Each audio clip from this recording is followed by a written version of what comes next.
4th of July is here, a day to celebrate our independence from British rule in 1776 with some good food, friends, and fireworks. But each summer, thousands of people, most often children, get hurt on the holidays, setting them off. Joining us now to talk about staying safe as you celebrate tonight, our medical expert, Dr. David Winter. Welcome, Dr. Winter.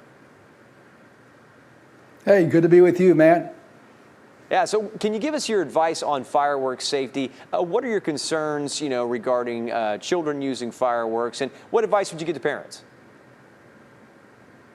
Yeah, I like fireworks displays, but we have to recognize they are dangerous. Every year, 9,000 to 10,000 people have serious injuries from fireworks, and actually 10 to 12 deaths from fireworks. So I put together some firework safety tips here, Matt. First off, fireworks should only be used outdoors, never indoors. Never point or throw them toward people, animals, cars, vehicles, anything flammable, of course. Don't use fireworks near dry grass or plants. Keep a bucket of water handy. You may just need it. And children and sparklers are a dangerous combination, Matt.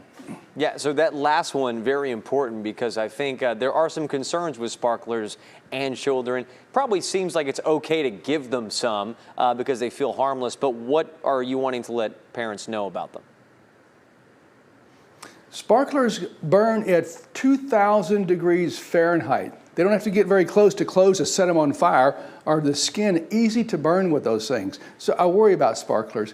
In fact, young kids, that's the most common injury this time of year is sparklers on 4th of July holidays. Now, teenagers have even more injuries. They're throwing those firecrackers, those Roman candle devices. They get burns, so that's another thing. If you have underlying heart disease or lung disease, you can have a flare-up because of the smoke. So lots of hazards out there, Matt. Let's say you do burn yourself with a sparkler or maybe a firework. What would you recommend if you're a parent or someone who's even out there and needs to maybe attend or help someone? Mm-hmm. Yeah, if you get a burn, say it's on your arm, put a towel or a piece of cloth on it and pour cool water. Don't use ice. Cool water will help to minimize the burn. Say you get a cut, maybe on your hand, and it's bleeding profusely. Put pressure on that until you can get to medical attention.